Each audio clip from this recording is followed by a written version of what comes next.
कविता अपने माता-पिता की बहुत लाडली थी। 3 बड़े भाइयों की बहन थी। कोई भी चीज़ मांगने पर उसी वक्त सामने हाजिर हो जाती थी। पूरे घर में रोब था उसका। पूरे परिवार और नौकरों पर राजकुमारी की तरह हुक्म चलाती थी। स्कूल में भी पूरा रोब था उसका। बड़े घर की लाडली जो थी वह ऐसे ही उसने कॉलेज में दाखिला लिया।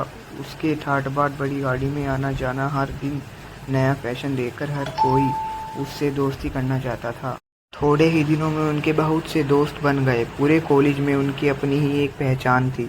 इन दिनों उनके घर एक रिश्ता आया। खानदानी लोग थे और पापा की पुरानी जान-पहचान थी। उन्होंने कविता के साथ कोई ज़बरदस्ती नहीं की थी, पर कविता ने फिर भी हाँ कर दी, क्योंकि वह अपने परिवार से बहुत प्यार करती थी। जानती थी कि वह लोग उसका अच्छा ही सोचेंगे। लड़के का नाम राज था। राज काफ़ी पढ़ा लिखा और समझदार लड़का था। ससुराल वाले भी बहुत अच्छे थे। ससुराल में कविता की जगह वैसी ही थी जैसी कि मायके में। कोई भी कार्य कविता की सलाह के बिना नहीं होता था। सबकी लाडली बहू बन गई थी वह। फिर उसके घर एक बेटे का जन्म हुआ। राहुल कविता को जान से प्यारा था। पोता पाकर ससुराल वाले तो फूले नहीं समाते थे। कविता कभी कभी सोचती थी कि उसकी किस्मत कितनी अच्छी है। उसका हर अपना उसे कितना प्यार करता है। चाहे जीवन में कैसा भी समय आए, मेरे अपने हमेशा मेरे साथ हैं। मैं कभी अकेली नहीं हो सकती। रास्ते में उनकी गाड़ी अन्य गाड़ी से टकरा गई। कविता, राज और राहुल बहुत बुरी तरह से जख्मी हो गए। काफ़ी दिनों के इलाज के बाद राज और राहुल तो ठीक हो गए, लेकिन कविता पूरी तरह ठीक ना हो सकी। सर पर चोट लगने के कारण वह अपनी आंखों की रोशनी खो बैठी। अब कविता की किस्मत जैसे उल्टे पांव चलने लगी।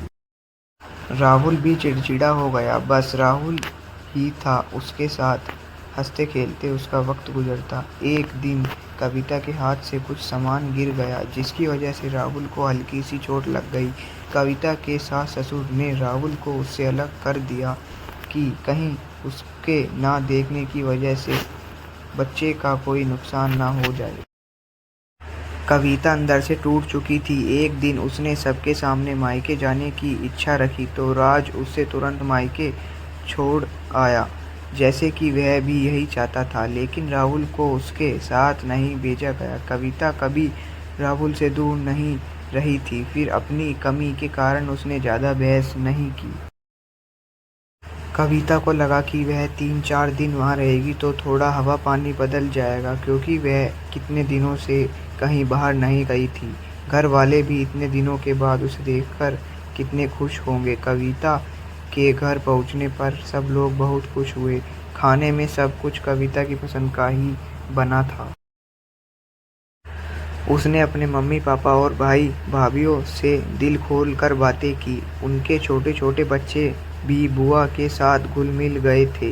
रात को सोने के वक्त जब वह कपड़े बदलने गई तो उसे पता चला कि उनका बैग तो बहुत भरा हुआ था।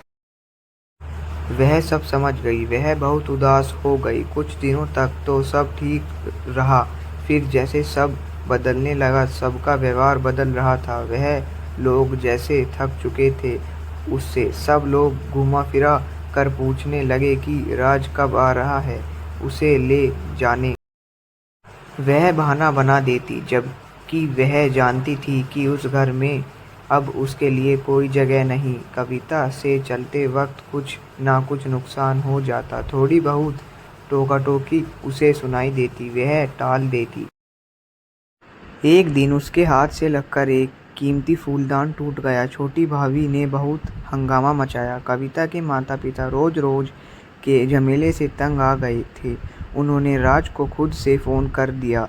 राज कविता को अपने घर ले गया। कविता को अपने परिवार वाले से ये उम्मीद न थी। जिस कविता के कहे बिना घर में एक पत्ता भी नहीं हिलता था, उस घर के लिए वह अब बोझ बन चुकी थी। राज के साथ ससुराल आते वक्त वह बहुत खुश थी, क्योंकि वह अपने घर जा रही थी, अपने जिगर के टुकड़े राहुल के पास। परंतु यह खुशी भी कुछ पल की ही थी। सारा बंदोबस्त पहले ही किया हुआ था। कविता को सीधे ऊपर वाले कमरे में पहुंचा दिया। राहुल से दूर रहने की सख्त एक कामवाली लता को उसकी जिम्मेदारी सौंपी गई। जो उसके खाने पहनने जैसी ज़रूरतों का ध्यान रखती। कविता ज़्यादातर चुप ही रहती, कभी-कभी कामवाली लता से थोड़ा बतिया लेती। उसके ज़रिए राहुल का पता चल जाता। सबकी लाडली बेटी और बहू सबके लिए लाडली से बोझ बन चुकी थी।